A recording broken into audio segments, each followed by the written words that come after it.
ছাদ বাগানে সবাইকে স্বাগতম। তো বন্ধুরা, আজকে যে ক্যাকটাস গাছ দেখাবো, এই ক্যাকটাস গাছ ছোট প্রজাতির ক্যাকটাস গাছ। এগুলো খুব একটা বড় হয় না, যেরকম দেখতে পাচ্ছেন এরকমই সাইজের হয়, এর থেকে আর বড় হয় না। অথচ একটা বসালে কিন্তু অসংখ্য চারা আমরা একটি গাছ থেকেই পেতে পারি। তো কি করে করেছি এত গাছ আমি দেখাবো, আরও আছে সেগুলোও দেখাবো। আর সুন্দর কিন্তু ফুল ফোটে, এগুলো সব কুড়ি দেখা যাচ্ছে।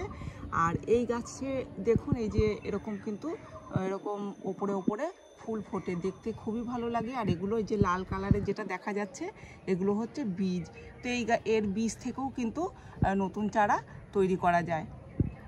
তো আমি একটাই কিনে নিয়ে এসেছিলাম, আমার ছোট টব, আমার এই টবে আমি গাছ কিনেছিলাম। তো এই টবে কিন্তু একটাই বসানো ছিল, আমি এখান থেকে তুলে পরে আবার বসিয়েছি। তো এই টবের গাছ থেকেই কিন্তু আমি এত গাছ করেছি। তো এই গাছ কিভাবে কাটিং আপনারা বসাবেন আমি দেখাবো আজকে এই ভিডিওতেই। তো এখানে দেখুন আরও রয়েছে, আমি বসিয়ে রেখেছি। এর জন্য কিভাবে মাটি তৈরি করবেন, কারণ এই ক্যাকটাস গাছে কিন্তু মাটি বেশি লাগে না। এখানে দেখুন বালিতে বসানো রয়েছে, তো আমি কিছুটা মাটি দিয়েছি, ওগুলো যে বসিয়েছি এটা আমি মাটিতে বসিয়ে তারপরে এইভাবেই দেখুন, এই যে সুন্দর কিন্তু এর শিকড় বের হচ্ছে। এর শিকড় খুব একটা ডিপে যায় না, ওপরে ওপরেই থাকে, সেই কারণে কিন্তু এর বড় টব লাগে না। এই ক্যাকটাসের ছোট ছোট টবেই কিন্তু সুন্দর এরা গ্রো করে। তো আমি এখানে একটা টব নিয়েছি, আর এখানে দেখুন আমি একটাই বসিয়েছিলাম, এই যে সাইড থেকে কিন্তু এতগুলো চারা বের হয়েছে। হ্যাঁ, তো এর জন্য সবার আগে বলবো যে এর মাটির মিশ্রণটা কিভাবে তৈরি করবেন, কারণ এটা যদি ঠিকঠাক মতো তৈরি করতে আমরা না পারি তাহলে কিন্তু দেখা যাবে যে গাছ নষ্ট হয়ে যাচ্ছে আর গাছের চারাও বের হচ্ছে না। তো এখানে দেখুন আমি বালি নিয়েছি, এখানে বালি নিয়েছি, আর এতে রয়েছে ভার্মি কম্পোস্ট, আমার নিজের হাতে তৈরি করা ভার্মি কম্পোস্ট, পাতা পচা সার এটা দেওয়া রয়েছে। তো এইটা আমি নিয়ে নিচ্ছি, এই অর্ধেক ভাগ বালি, আর এখানে প্রায় এই সার আর যে অল্প পরিমাণে মাটি আছে এটা আমি 1 ভাগ মতো নিয়ে নিচ্ছি। দেখুন, যদি সার মাটির হিসাব করতে হয় তাহলে 1 ভাগ বালি দেবেন, অর্ধেক ভাগ মাটি, অর্ধেক ভাগ জৈব সার, এইভাবে দিয়ে আপনারা বসাবেন এই গাছ।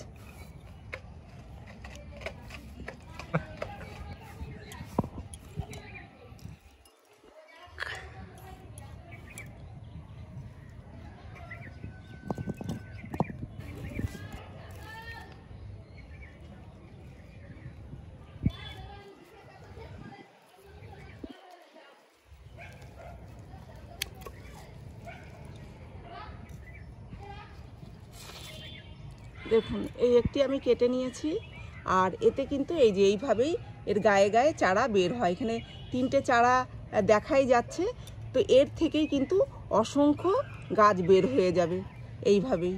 তো এগুলোকেও যদি আমি আলাদা করে এরকম ভেঙে বসাই তো আরেকটা বসানো যাবে। তো আমি এটা আর ভাঙবো না, এটা সমেতই বসিয়ে দেবো।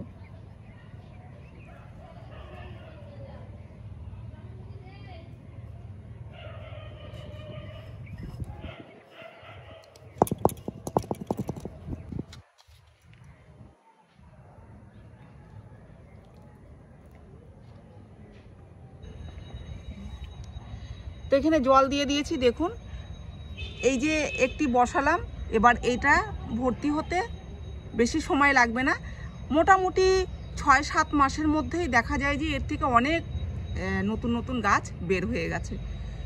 আর এই গাছটা যে আমি বসিয়েছিলাম এটা আমি আপনাদেরকে দেখিয়েছিলাম যে তখন প্রায় 1-2 ছিল, তো সেইটা আমি দেখিয়েছিলাম এই বাটিতে যে বসিয়েছিলাম। আর তার থেকে দেখুন কত অসংখ্য হয়ে গেছে। এটা কত হবে, খুব বেশি হলে এই 6-7 মাস মতো হয়ে হবে এর বয়স। আর এখানে কিছু যে বসানো রয়েছে দেখুন, এর থেকেও কিন্তু এই যে এরকম সাইড থেকে ছাড়ছে, মানে এটা আমি বেশি দিন বসাইনি, এটা আমি এই প্রায় 1.5 মাস মতো হয়েছে বসিয়েছি, আর এর থেকেই কিন্তু বেরানো শুরু হয়ে গেছে। এখানে আমি যদিও 4-5টা বসিয়েছিলাম, ছোট ছোট ছিল, এগুলো মোটা হয়েছে, মোটা হয়েছে, একটু বড় হয়েছে। এবার তার সাইড থেকেই ছোট ছোট যেগুলো দেখা যাচ্ছে এগুলোই বড় হয়ে এই বাটি ভর্তি হয়ে যাবে। তো এইভাবেই কিন্তু টব ভর্তি হয়ে যায়। আপনারা এইভাবে এক থেকে অনেক চারা তৈরি করুন। আর এই গাছে খুব একটা বেশি রোদ্দুর লাগে না, তাই ব্যালকনিতেও রাখতে পারবেন। যদি সকালের 3-4 ঘন্টা রোদ্দুর আসে সেরকম জায়গায় রেখেও এই গাছকে গ্রো করতে পারবেন। খুব একটা খাবার লাগে না, খুব একটা জল লাগে না। তখনই জল দেবেন যখন দেখবেন মাটি শুকিয়ে যাচ্ছে। এই দেখুন, এই টবের মাটিটা দেখলেই বুঝতে পারবেন, এই যে মাটি শুকিয়ে গেলেই আমি জল দেবো। যদি আমি মাটি শুকিয়ে যাওয়ার পরেও যদি 2 দিন জল না দিই তাতেও কোনো অসুবিধা হবে না, কিন্তু বেশি জল দিয়ে দিলেই গাছের ক্ষতি হবে। আর খাবার এই গাছের খুব একটা বেশি লাগে না, এই বছরে 2 বার খাবার দিলেই এই গাছের হয়ে যায়। তো এই ছিল আজকের ভিডিওটি আমি এখানেই শেষ করছি। যদি ভিডিও ভালো লেগে থাকে তাহলে একটি লাইক করবেন, কমেন্ট করে জানাবেন আর চ্যানেলটিকে সাবস্ক্রাইব করবেন। আপনারা গাছ লাগান, ভালো থাকুন, সুস্থ থাকুন। দেখা হবে পরের ভিডিওতে।